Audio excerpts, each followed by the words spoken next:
Bismillahirrahmanirrahim. Assalamualaikum warahmatullahi wabarakatuh. Perkenalkan, nama saya Indra Gunawan. Saya adalah dosen pada program studi S1 Ilmu Keperawatan Fakultas Ilmu Kesehatan Universitas Muhammadiyah Tasikmalaya.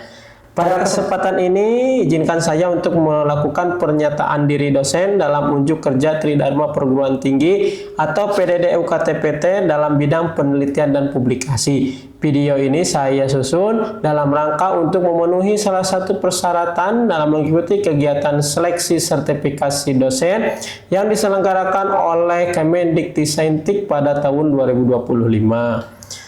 Berikut adalah profil Sinta saya dengan ID 6728816. Homebase saya adalah pada program studi ilmu keperawatan di Universitas Muhammadiyah Tasikmalaya.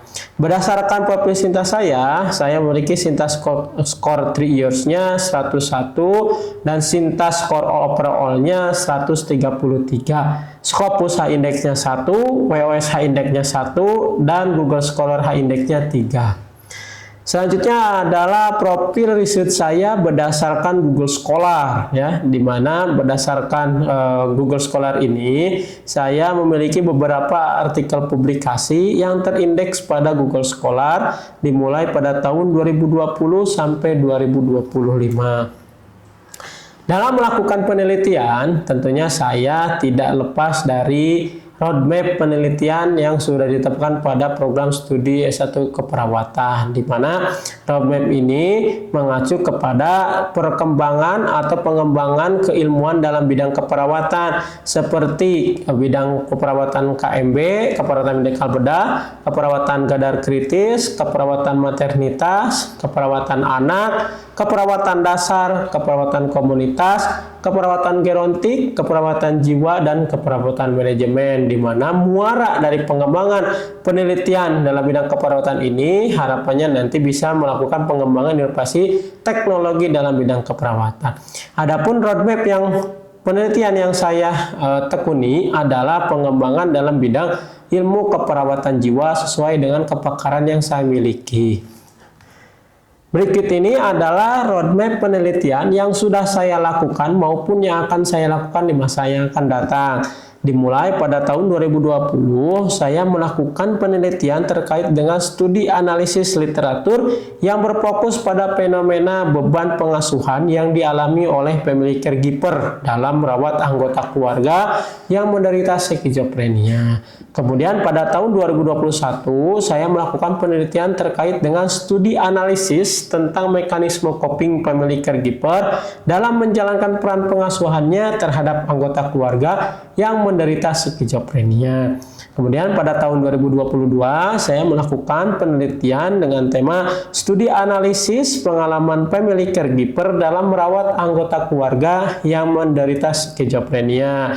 Kemudian pada tahun 2023 saya melakukan penelitian terkait dengan studi analisis efektivitas pengembangan model intervensi dukungan sosial bagi family caregiver orang dengan skizofrenia. Nah, untuk tahun 2024, saya berencana untuk melakukan penelitian dengan topik studi analisis faktor-faktor yang berhubungan dengan kepatuhan minum obat pada pasien skizofrenia. Kemudian pada tahun 2025, saya berencana untuk melakukan penelitian terkait dengan rancang bangun aplikasi edukasi berbasis Android untuk dukungan sosial bagi family caregiver orang dengan skizofrenia. Nah, berikut ini adalah riwayat publikasi yang sudah saya miliki, di mana terdapat beberapa artikel publikasi yang sudah saya publish pada jurnal nasional maupun internasional. Nah, di antaranya ada judul artikel dengan efektivitas terapi edukasi berbasis teori self-efekasi terhadap sikap pengasuh keluarga dalam merawat orang dengan skizofrenia. Artikel ini terbit pada tahun 2025. Saya berperan sebagai ketua atau penulis pertama dalam artikel ini. Yang kedua adalah artikel yang berjudul Hubungan Tingkat Stres dengan Mekanisme Coping pada Mahasiswa Semester 8 di Universitas Muhammadiyah Tasikmalaya. Artikel ini terbit pada tahun 2024 dan dipublikasikan dalam bentuk jurnal nasional. Kemudian ada artikel dengan judul Life Experience of Being a Family Caregiver for People with Schizophrenia in Indonesia. Nah, artikel ini terbit pada tahun 2024 ya. Terus artikel ini dipublikasikan dalam bentuk jurnal internasional. Kemudian ada artikel dengan judul Effectiveness of Snakes and Ladders Media on Management Knowledge in Students ya, terbit pada tahun 2024 dan terindeks pada jurnal nasional terakreditasi. Nah, kemudian ada artikel yang berjudul Hubungan Karakteristik Pasien Diabetes Mellitus Tipe 2 dengan Kejadian Ulkus Kaki Diabetikum. Penelitian ini terbit pada tahun 2024 dan dipublikasikan pada jurnal terindeks atau terakreditasi nasional. Kemudian ada artikel dengan judul Relationship Between Online Gaming, Addiction with the Quality of Sleep Teenage in SMAN 1 Cimaragas ya. Artikel ini terbit pada tahun 2024 dan dipublikasikan pada jurnal nasional terakreditasi. Selanjutnya ada judul artikel dengan judul artikel yaitu Family Caregivers Coping Strategies in Taking Care for Relatives with Schizophrenia. Terbit pada tahun 2023 dan dipublikasikan pada jurnal nasional terakreditasi. Nah, selanjutnya ada artikel dengan judul The Burden of Care of People with Schizophrenia, terbit pada tahun 2023 dan dipublikasikan pada jurnal internasional. Selanjutnya ada judul artikel Penerapan jus tomat terhadap penurunan tekanan darah pada pasien hipertensi. Artikel ini terbit atau dipublikasikan dalam proceeding yang terakreditasi nasional. Kemudian ada artikel yang berjudul Effectiveness of Application of Daily Medicine Box to Compliance with Anti-Tuberculosis Drug Consumption in Indonesian Tuberculosis Patient. Artikel ini terbit pada tahun 2022 dan dipublikasikan pada jurnal internasional. Selanjutnya ada judul artikel Prevalence of Depression its Related Factors Among Older Adults in Indonesian Nursing Home, terbit pada tahun 2022 dan dipublikasikan pada jurnal internasional berreputasi dan terindeks Scopus Q3. Terakhir ada judul artikel Exploring the Quality of Life and Related Factors Among Elderly in Indonesia, terbit pada tahun 2020 dan dipublikasikan pada jurnal internasional.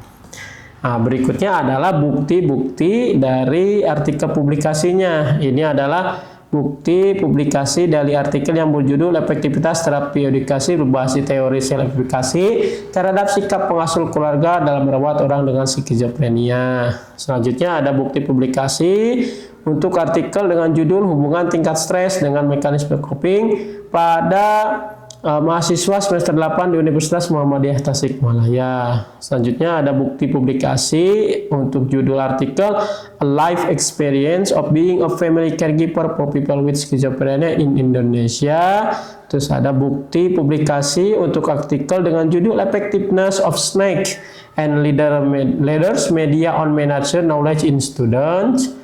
Selanjutnya ada bukti publikasi untuk artikel yang berjudul Hubungan Karakteristik Pasien Diabetes Mellitus Tipe 2 dengan Kejadian Ulkus Kaki Diabetikum.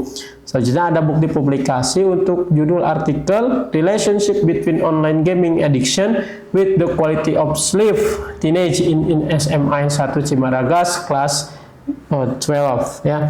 Terus ada bukti publikasi untuk artikel yang berjudul Family Caregivers Coping Strategies in Taking Care for Relatives with Schizophrenia. Terus ada bukti publikasi untuk artikel yang berjudul Caregiver Burden of People with Schizophrenia. Terus ada bukti publikasi untuk judul Penerapan jus tomat terhadap penurunan tekanan darah pada pasien hipertensi. Berikut adalah publikasi artikel dengan judul Effectiveness of Application of Daily Medicine Boxes to Compliance with Anti-Tuberculosis Drug Consumption in Indonesian Tuberculosis Patient. Nah, selanjutnya ada bukti publikasi untuk judul penelitian atau judul artikel Prevalence of Depression and its related factors among adults in Indonesian nursing home. Dan terakhir adalah bukti publikasi untuk judul artikel Exploring the Quality of Life and its related factors among elderly. Nah, berikut ini adalah kategori publikasi ya, atau kategori publikasi yang sudah saya punya ya, di mana di sini terdapat 7 artikel yang terbit pada jurnal terakreditasi SINTA 3-5. Terus ada 1 artikel yang terbit pada jurnal nasional. Kemudian ada 1 artikel yang terbit pada jurnal internasional bereputasi, yaitu terindeks Scopus Q3. Dan terakhir ada 3 artikel yang terbit pada jurnal internasional terindeks basis jurnal internasional seperti Copernicus. Nah, berkaitan dengan penelitian fenomenal, saya memilih artikel dengan judul Prevalence of Depression and its related factors among older adults in Indonesian nursing home, di mana penelitian ini merupakan penelitian fenomenal karena dilatar belakangi karena beberapa faktor, diantaranya karena tingginya depresi ya pada lansia, terutama pada lansia yang tinggal di panti jompo ya. Terus juga depresi merupakan salah satu gangguan mental paling parah yang dialami oleh orang lanjut usia di seluruh dunia.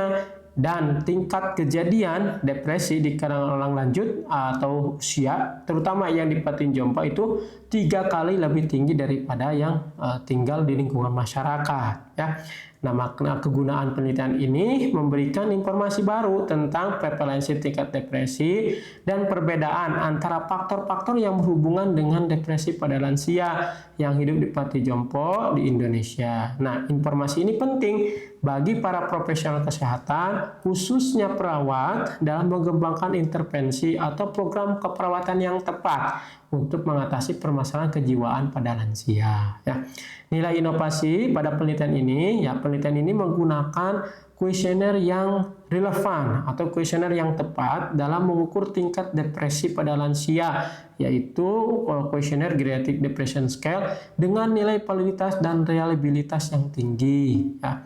Nah, terus publikasi ini telah terbit pada jurnal internasional bereputasi dengan impact factor yang terindeks pada Scopus Q3.